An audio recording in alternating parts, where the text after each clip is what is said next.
Can we be brave in the decisions we make, even if there is a political cost? Can we be honest when the facts change, even if it's awkward? And can we put the long-term interests of our country before the short-term political needs of the moment, even if it means being controversial? So I'll have no truck with anyone saying we lack ambition. But there's nothing ambitious about simply asserting a goal for a short-term headline without being honest with the public about the tough choices and sacrifices involved, and without any meaningful democratic debate about how we get there. The Climate Change Committee have rightly said, you don't reach net zero simply by wishing it. Yet that's precisely what previous governments have done, both Labour and Conservative. No one in Westminster politics has yet had the courage to look people in the eye and explain what's really involved. That's wrong, and it changes now.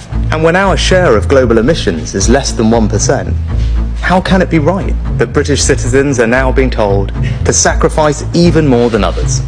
Now, I'm not saying there will be no hard choices, and nor am I abandoning any of our targets and commitments. So to give us more time to prepare, I'm announcing today that we're going to ease the transition to electric vehicles. So I'm announcing today that we will give people far more time to make the necessary transition to heat pumps. We'll never force anyone to rip out their existing boiler and replace it with a heat pump. You'll only ever have to make the switch when you're replacing your boiler anyway, and even then, not until 2035. The debate about how we get to net zero has thrown up a range of worrying proposals, and today I want to confirm that under this government, they will never happen. The proposal for government to interfere in how many passengers you can have in your car, I've scrapped it. The proposal that we should force you to have 7 different bins in your home, I've scrapped it.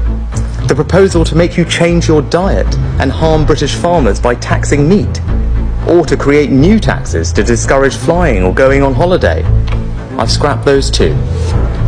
And nor will we ban new oil and gas in the North Sea, which would simply leave us reliant on expensive imported energy from foreign dictators like Putin. We will never impose these unnecessary and heavy-handed measures on you, the British people.